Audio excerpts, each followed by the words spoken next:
Olá, chegamos à segunda metade do nosso curso Criacionismo, Fé e Ciência. Estou muito grato por você ter acompanhado a gente até aqui e por você estar crescendo também, né, em todo o conhecimento deste assunto, que é um assunto bem vasto. A gente tem muito ainda para falar e hoje nós vamos falar especificamente sobre a teoria da evolução das espécies.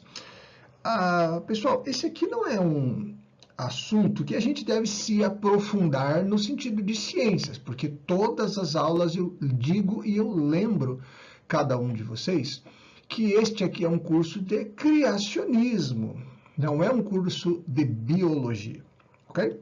Então nós vamos sempre nos ater à nossa fé, ao conteúdo que é expresso na Palavra de Deus, na Bíblia, nas Escrituras Sagradas, a fonte da nossa fé, ok? Muito bem, então hoje, como nós vamos falar sobre a teoria da evolução das espécies, nós vamos ter que abordar um pouquinho de história, um pouquinho de biografia, e aí, lógico, bastante da Bíblia, né? Tá? Então vamos lá, vamos começar a pensar um pouquinho a respeito disso. A teoria da evolução, proposta por Charles Darwin no século XIX, foi publicada em seu livro A Origem das Espécies em 1859. Guarda bem essa data. Ela revolucionou a biologia ao postular que todas as espécies descendem de ancestrais comuns e se modificam gradualmente ao longo de vastos períodos de tempo, na ordem de milhões de anos, através de seleção natural. Processo este que favorece a sobrevivência e reprodução dos organismos mais adaptados, estabelecendo assim um dos pilares fundamentais da biologia moderna. E quando a gente faz uma leitura, assim, vamos dizer, sobrevoando a ideia completa, isso aqui não nos parece algo tão perigoso, algo tão mal, não é? Puxa, afinal de contas é somente uma teoria, né?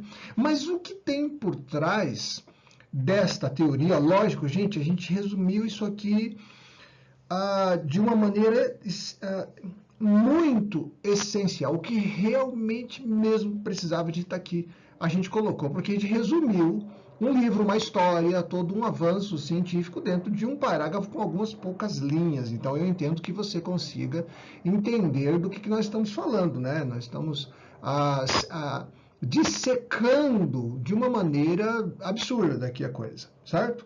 Mas para que a gente possa caminhar aqui dentro da ideia do criacionismo, eu queria que você entendesse algumas coisas. Olha, vamos olhar cada uma dessas cores que quer dizer alguma coisa, alguma coisa que chama a nossa atenção na teoria da evolução e que vai se chocar diretamente com o registro bíblico, a revelação encontrada na Bíblia. Então, veja só, a primeira delas é que todas as espécies descendem de ancestrais comuns. Bom, até aqui, professor, não tem muito problema, porque, afinal de contas, a Bíblia diz que nós descendemos pela biogênese, a vida gerando vida, nós pertencemos. Nós, pelo menos, tivemos a nossa ancestralidade localizada lá em Adão e Eva. Então, não tem problema, porque nós descendemos de um casal em comum, de ancestrais comuns.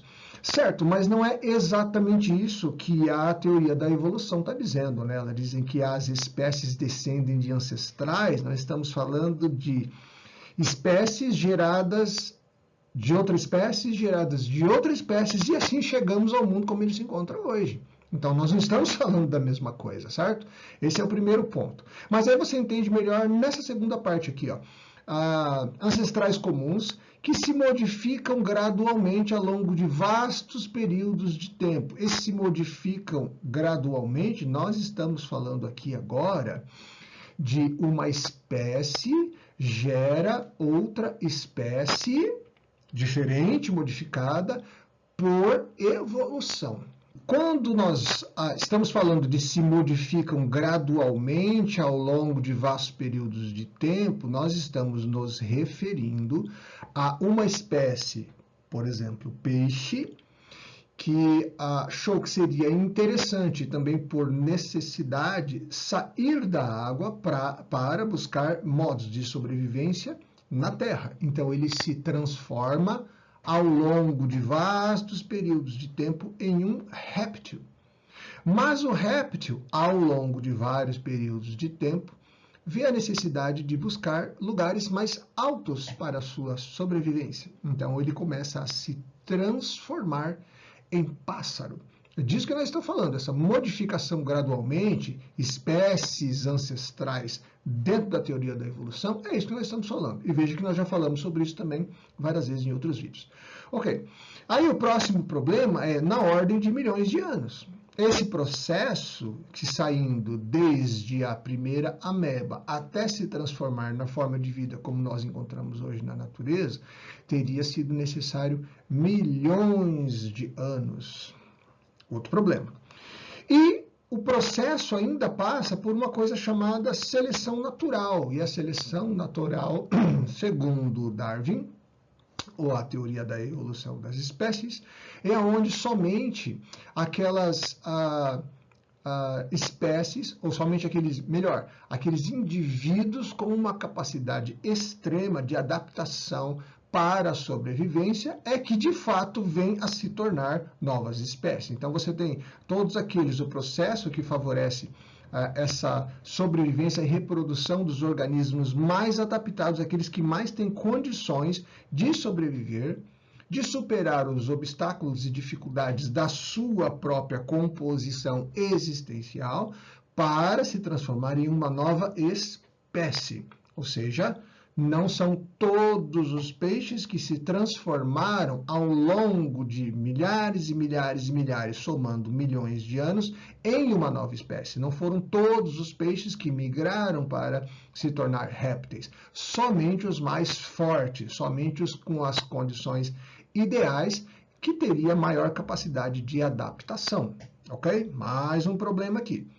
E outro, estabelecendo assim um dos pilares fundamentais da biologia moderna. Então, a gente diz que a biologia, aliás, a gente não, a teoria da evolução sugere, né, os seguidores, os simpatizantes da teoria, sugerem que esses aqui são os pilares fundamentais da biologia moderna, vírgula, biologia moderna evolucionista, porque nem todos os biólogos concordam. Nem todos os biólogos, quando estudam aprofundadamente, conseguem fechar com isso. Então, essa aqui é uma forma, normalmente, em primeiro lugar, de compreensão a partir do ateísmo. As pessoas que refutam todo o relato da criação, então eles só sobram mesmo uma teoria que você já sabe que tem vários problemas.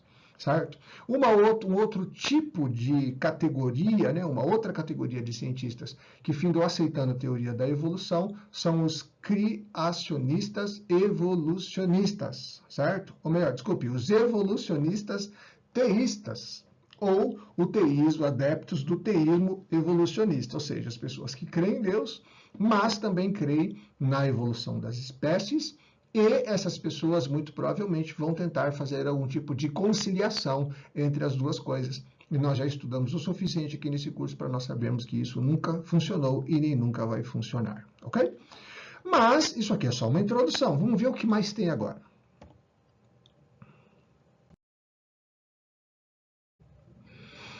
Ok, e o que a Bíblia diz a respeito disso? Nós vamos voltar lá para Gênesis, capítulo 11, dos versículos de 11 até 27. Então tem bastante coisa lá, para não ir caber aqui nesse espaço, né, colocar um texto tão longo. Então eu fiz uma espécie de uma compilação, onde você vê aqui esses colchetes, né? Aqui você vê os 3 pontinhos, quer dizer que aqui houve uma edição, tá? O texto não está inteiro desse jeito. Mas assim, ó, vamos lá, vamos ler. Então disse Deus, cubra-se a terra de vegetação, ou seja, Deus disse, haja vegetação, plantas que deem sementes e árvores cujos frutos produzem sementes de acordo com as suas espécies. Disse também Deus, encham-se as águas de seres vivos e sobre a terra voem aves sobre o firmamento do céu, ao mesmo tempo, aves, seres das águas, seres vivos, sobre a terra voem as aves, ao mesmo tempo. Assim, Deus criou os grandes animais aquáticos e os demais seres vivos que povoam as águas, de acordo com as suas espécies, e todas as aves de acordo com as suas espécies. E disse Deus, produz a terra seres vivos de acordo com as suas espécies, rebanhos domésticos, animais selvagens e os demais seres vivos da terra, cada um de acordo com a sua espécie. Então disse Deus de novo, façamos o homem a nossa imagem e semelhança, conforme a nossa semelhança, domine ele, a nossa imagem, conforme a nossa semelhança, domine ele sobre os peixes do mar, sobre as aves do céu, sobre os animais grandes de toda a terra e sobre os animais pequenos que se movem rente ao chão. Deus criou o homem à sua imagem, a imagem de Deus o criou, homem e mulher os criou. Bom, é um trecho bem mais longo que isso, aqui está compilado, como eu acabei de dizer, mas vai trazer algumas informações muito interessantes e contrastantes, e por que não usar a palavra totalmente conflitantes, com a teoria da evolução das espécies. São essas aqui, ó. Esses aqui que são os problemas. Cada vez que Deus disse assim, ó, haja, cada vez que Deus chegou e falou, olha, eu vou fazer isso, ele coloca uma parte da criação vindo à existência imediatamente conforme a sua palavra, sem precisar de processo algum. E isso é o que conflita diretamente com a teoria da evolução das espécies. Então disse Deus, olha, cubra-se a terra de vegetação, plantas que deem sementes e árvores cujos frutos produzam sementes de acordo com as suas espécies. Então, de cara, toda a vida floral, toda a flora, né, foi criada de uma só vez. Toda a flora. Depois, numa outra parte do texto, diz também Deus, enchem-se as águas de seres vivos. Toda a vida marinha foi criada nesse momento. Sobre a terra, voem as aves do firmamento do céu. E, ao mesmo tempo, foram criadas as aves. Na teoria da evolução, os pássaros são o resultado evolutivo dos répteis, e os répteis são o resultado evolutivo dos peixes. Só que a palavra diz que enchem-se as águas de seres vivos, sobre a terra voem as aves, o firmamento do céu. Assim Deus criou os grandes animais aquáticos, veja, grandes animais aquáticos, dos seres vivos, os demais seres vivos que povoam as águas, de acordo com as suas espécies, e todas as aves de acordo com as suas espécies. Eles estavam lá. Tanto os animais das águas como as aves estavam lá. Só que aí não parou aí. Produz a terra seres vivos de acordo com as suas espécies. Rebanhos domésticos, animais selvagens e os demais seres vivos da terra, cada um de acordo com a sua espécie. Ou seja, estes animais, rebanhos domésticos, todos os seres vivos, também estavam no mesmo momento. E aí, por último, né, já lá como o sexto dia da criação, façamos o homem à nossa imagem e semelhança. E veja que interessante. Quando Deus cria o homem, ele já dá a ordem para que ele domine sobre quem? Sobre os peixes do mar, sobre as aves do céu, sobre os animais grandes de toda a terra. Será que a gente está falando aqui grandes até o ponto de dinossauros? E sobre todos os pequenos animais que se movem rente ao chão, os répteis. Então veja que, numa só declaração, quando Deus diz que o homem deve governar sobre a terra, ele agora está falando a respeito de peixes do mar e aves do céu, mas também os animais que se movem rente ao chão, também os répteis. As três categorias que nós citamos ali, agora há pouco na teoria da evolução, que necessitariam de milhões de anos de evolução para que pudessem gerar, né, produzir, ou pelo menos se transformar em espécies novas, aqui nós vemos que Deus já coloca o homem, certo? Já reinando sobre todos eles de uma só vez. Criou o homem e Deus a sua imagem, o homem e Deus criou, a mulher os criou. Ok? Então, é muito importante, nesse instante, que você se lembra lá da passagem de Êxodo 20:11, ok? Onde Moisés descreve, porque em 6 dias fez o Senhor os céus e a terra, o mar e tudo que neles há, e ao sétimo dia descansou. Portanto, abençoou o Senhor o dia do sábado e o santificou. E antes que a gente possa pensar, ok, mas quando Deus fez isso, tudo já estava evoluído, tudo já tinha passado pelo processo, foram milhões de anos desde o Gênesis 1:1 até que Deus comece a fazer a criação desta maneira. Nós vamos lembrar que os dias, lembra daquela palavra Ion, que ela pode ser um tempo, uma era, mas ela vai sempre, nós vamos saber ao que essa palavra Ion, dias, né? Ion se refere quando nós temos um numeral do lado. Então veja, 6 dias de 24 horas, a gente já estudou isso bastante. Mas você ainda tem mais uma coisa, o Senhor estabeleceu o dia do sábado e o santificou.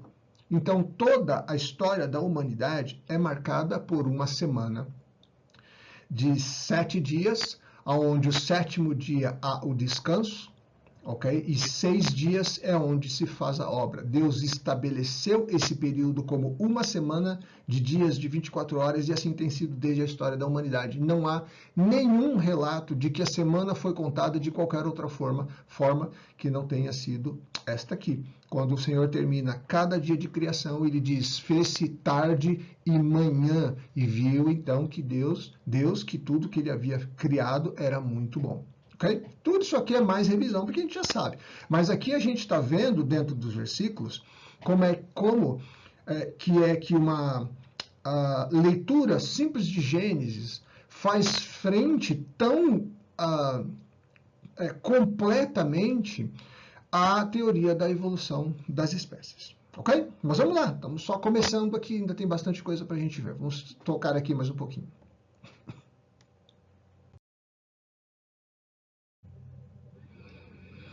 Ok, então o que veremos nessa aula? A teoria da evolução das espécies, vamos tratar um pouquinho sobre ela agora. O contraste criacionista, como não poderia de ser. Vamos pensar, refletir um pouquinho e logo em seguida nós vamos fazer a nossa conclusão.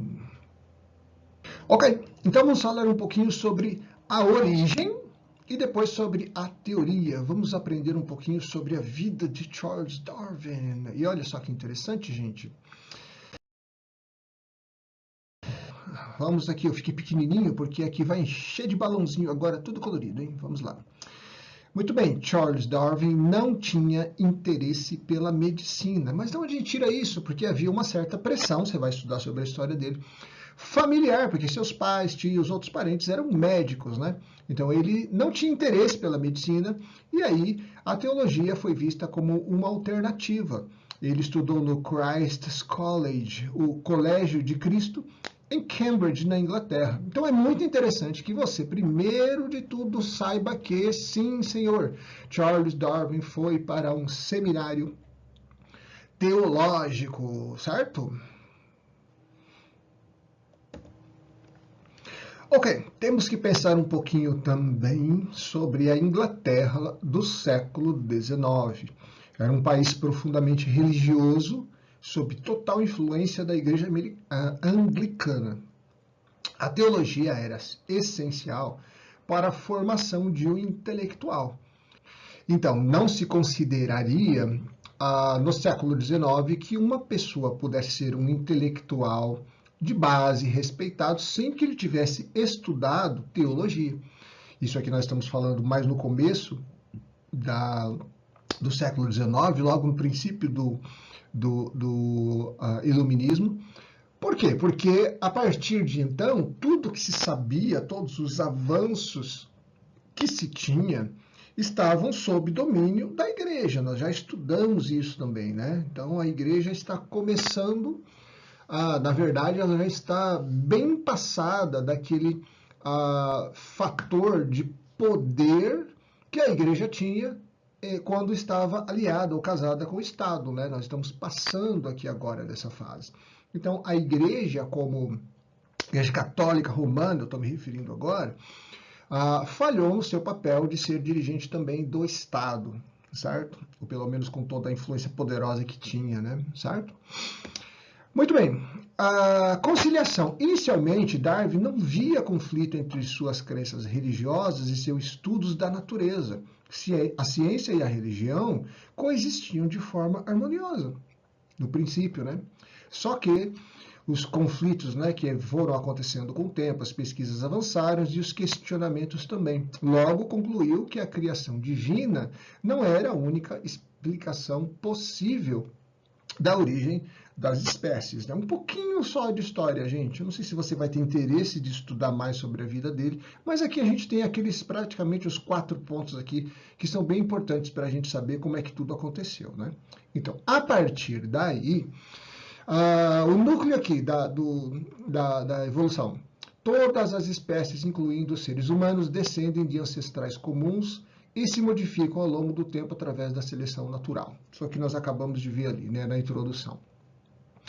Esse HMS Beagle é o nome do barco pelo qual o Charles Darwin explorou, viajou muito, andou muito pelo mundo. E o que ele fazia? Em diversas regiões, viajando, estudou a vida selvagem e as variações adaptativas. O que é a variação adaptativa?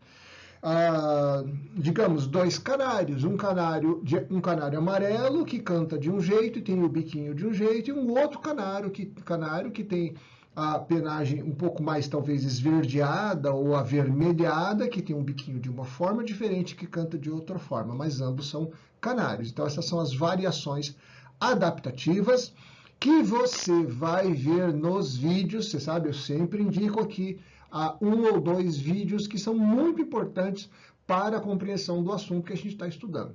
Então eu vou deixar essa ideia de variações adaptativas para você aprender tudo nos vídeos que eu vou deixar na descrição do vídeo. Então você aqui, agora você está assistindo pelo YouTube, você vai ver que tem a descrição do vídeo. Clica nele que vai abrir uma caixa ali com outras explicações e lá você vai ter os links para acessar estes vídeos que eu vou deixar 2 vídeos para você aprender tudo. Já te aviso para que você tenha um pouco de paciência, porque um deles, para quem gosta de estudar mais e conhecer, e já tem algum conhecimento, neste caso aqui desse vídeo em biologia, você pode se aprofundar, você vai se esbaldar, como dizia minha mãe, a minha avó, em tanta informação que você vai ter lá. Só que nem todo mundo vai conseguir acompanhar o vídeo. Então, estou colocando 2, um mais simples e um bem mais profundo, de uma pós-doutora e de um pós-doutor livre docente, falando a respeito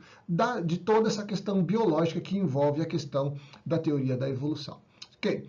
Então, a partir daí, ele passou a questionar a ideia de que as espécies eram imutáveis, que as espécies, na verdade, podiam evoluir e se transformar em outras espécies, ok? Muito bem. Seleção natural, sobrevivência e reprodução por características vantajosas transmitidas às novas gerações, alterando a composição da população ao longo do tempo. Então, seleção natural nada mais é, como nós acabamos de ver, cada espécie tem a capacidade de sobreviver e de reproduzir, né, com as suas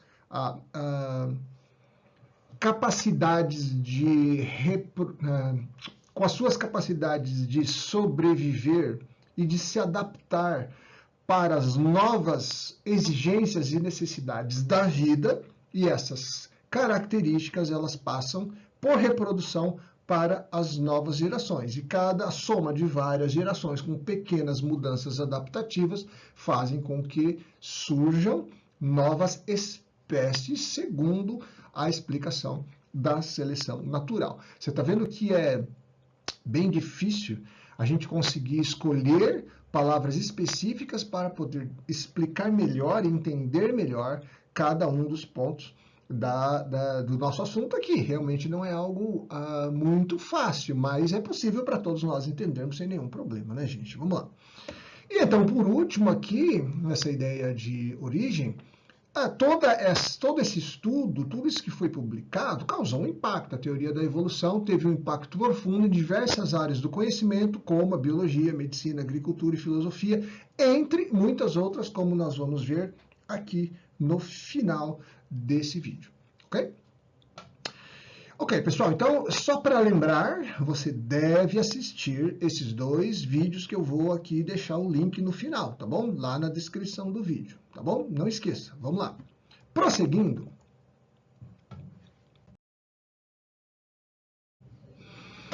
Agora nós vamos falar um pouquinho sobre a oposição criacionista. A gente aprendeu um pouco, esse pouco aqui é um pouco muito importante, e a gente ainda vai ter como suporte os 2 vídeos anexados, então a gente vai aprender bastante sobre a evolução.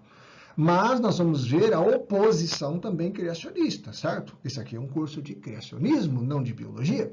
Então, nós vamos usar por base a oposição do Henry Morris, e nós já falamos sobre ele lá no início do curso, ok? Então você já sabe, é um dos principais nomes do movimento criacionista, conhecido por suas críticas à teoria da evolução, como já temos visto anteriormente, como um bom representante do pensamento criacionista, ele apresenta em seu livro O Enigma das Origens, a resposta, né, Henry Morris, da editora Origens, uma série de argumentos contra o evolucionismo, buscando defender a interpretação literal da criação descrita na Bíblia. Então você já sabe quem que é ele, qual é o trabalho que ele fez. Sugiro que você leia esse livro. Se você tem interesse pelo assunto, você não pode deixar de ler sobre isso, né? Sobre a apologética, né? A defesa da fé que ele faz contra o evolucionismo. Muito importante para você ter esse livro, ok? Então, ó, vamos então ver o que ele falou.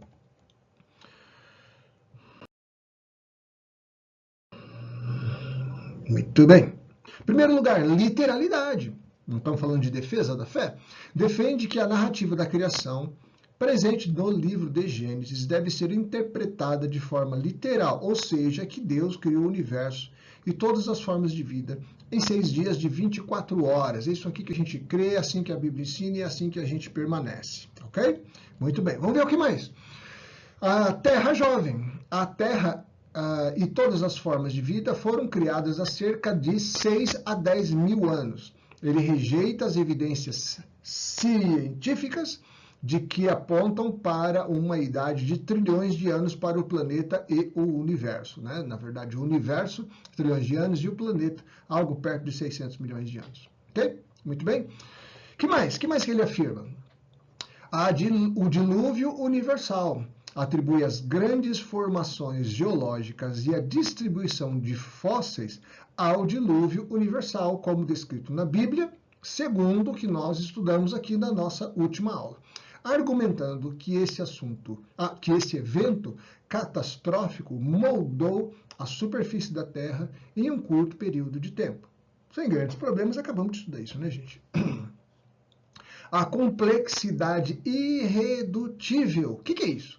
Complexidade irredutível. Complexidade vem da palavra complexo, é algo que é muito difícil, algo que é muito complicado. Então, essa complexidade irredutível quer dizer que existe algo que é extremamente complexo, difícil, planejado, mecanizado, estudado, uma coisa muito difícil, e que ele tem um mínimo, menos que isso não funcionaria. Olha como é que isso se explica. Sistemas biológicos complexos, por exemplo, a célula, por exemplo, o flagelo bacteriano, né?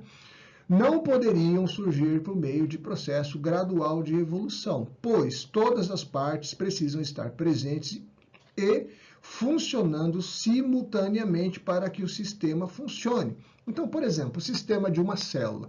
A célula, com todo o sistema complexo que ela não poderia ter evoluído ao longo de anos. Por quê? Porque todo o mecanismo da célula precisa de todas as partes funcionando juntas para ela poder fazer o seu trabalho.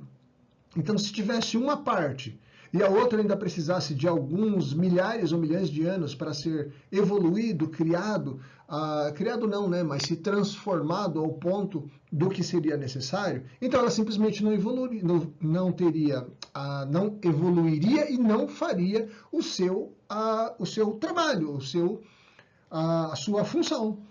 Então, também faz muito sentido, né? E, para terminar, a ausência de formas intermediárias, o registro fóssil não apresenta as formas intermediárias e os elos perdidos que demonstrariam a transição entre diferentes espécies. Lembra que nós também já vimos isso? O próprio Darwin admitiu ser este a maior dificuldade da sua teoria, ok? Então, nós temos aqui algumas das oposições, ainda temos mais algumas coisas, mas não são tão fortes talvez quanto essa. Aqui está o centro da nossa oposição como criacionistas, ok? Opa, ainda tinha mais uma aqui, o design inteligente. Morris defende que a ideia de que a complexidade e a ordem apresentada no universo e nos organismos vivos são evidências da ação de um criador. Veremos mais sobre isso no próximo capítulo, na próxima aula. Não perca, então, o próximo capítulo do nosso curso de criacionismo. Design inteligente mostra que seria necessário que alguém tivesse planejado tudo isso. Esse vai ser o assunto do nosso próximo capítulo do nosso curso de Criacionismo, Fé e Ciência. Então, agora sim, vamos lá.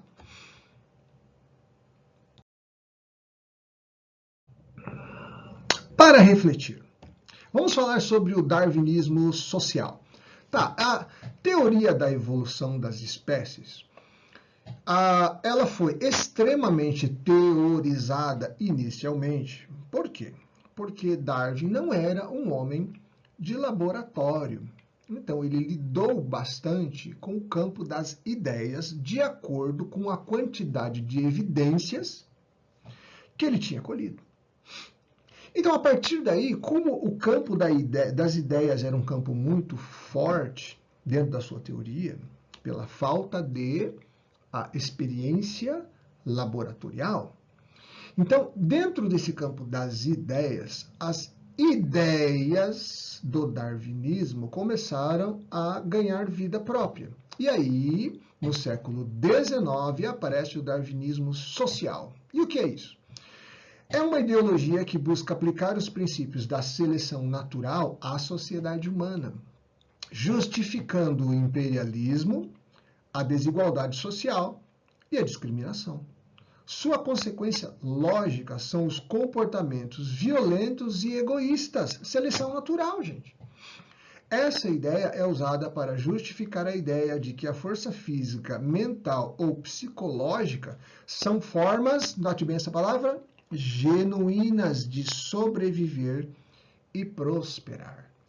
E aí a gente lê isso aqui, geralmente as pessoas vão falar pra gente, não, mas isso é um absurdo, onde já se viu? Quem que pensa dessa maneira? Quem que vai olhar para a sociedade, para a humanidade desta maneira? E que isso aí, na verdade, é apenas no campo da ideia, isso não se transforma em realidade. Então deixa eu deixa eu lembrar para você de 4 entre muitos outros que aderiram ao pensamento do darwinismo social e quais foram as suas consequências, ok? Veja só, Hitler, não precisa falar muito do Hitler, né? O Hitler, com a ideia da raça superior, era incrivelmente adepto do darwinismo social, ok? Freud também na ideia de que tudo é humanismo, é o homem vivendo e se superando entre ele mesmo. Marx tinha um sistema que abolia a existência de Deus ou de um ser maior, onde o próprio homem se organiza socialmente, enquanto que Nietzsche, no campo da filosofia, excluía Deus. Inclusive dele a famosa frase Deus está morto, enquanto que ele trazia para o trono as ideias de que o próprio homem também poderia encontrar em si mesmo as respostas. Todos eles eram ateus. Todos eles não consideravam a ideia de que existia um Deus criador e que era poderoso para fazer tudo de acordo com o seu próprio conselho, de acordo com o seu próprio poder. E aí você vê o que cada um deles trouxe para a humanidade. De algumas maneiras, alguns deles conseguem trazer formas diferentes de se pensar sobre a realidade e principalmente sobre a existência. Mas o fato é que tudo que foi criado por eles exclui Deus. Por isto e por outras muitas razões que nós já vimos aqui, é que nós falamos que conciliação entre as duas coisas nos parece realmente algo impossível. Vamos lá? Vamos continuar então?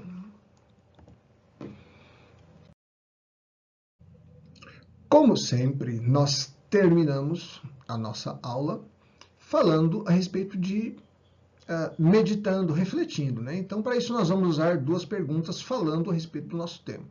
Com respeito ao darwinismo social, diga você, o que se esperar de uma sociedade que não crê em Deus, não se submete à sua palavra e não teme seu juízo? O que a gente pode esperar de pessoas que não acreditam em um Deus soberano, gente que não liga para nada que a Bíblia está escrito e que não teme a Deus, porque simplesmente eles não acreditam nele? Para onde essa sociedade vai? O que ela causa? O que ela elege como certo e errado? Como ela se porta? O que ela produz de justiça, de bem-estar, de comunidade? Para onde nós vamos com uma sociedade desse jeito? Eu quero que você pense um pouquinho sobre isso e depois o que se pode esperar então da igreja. Porque se no mundo onde as pessoas não creem em Deus, o caos parece que é algo bem provável, o que se pode esperar então da igreja? Qual é o papel da igreja no meio de tudo isso? Você sabe a resposta.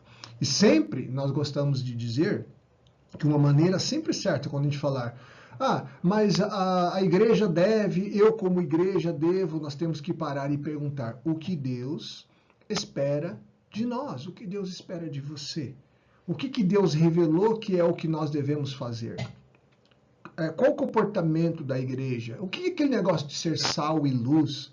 Coluna defensora que suporta, né? Estudamos isso aqui também lá no início, a coluna que suporta a verdade de Deus. Nosso papel na proclamação, no testemunho, na misericórdia, na graça, no perdão. Qual é o nosso papel como igreja? O que Deus espera de você? Então, eu vou deixar essa conclusão aqui com você. Eu espero que Deus abençoe não somente a sua mente, mas principalmente o seu coração, e que diante de tudo isso, a gente frutifique para a glória dele. É isso aí que Deus espera da gente. Que Deus te abençoe então, e a gente se vê no próximo capítulo, na próxima aula do nosso curso Criacionismo, Fé e Ciência. Deus te abençoe.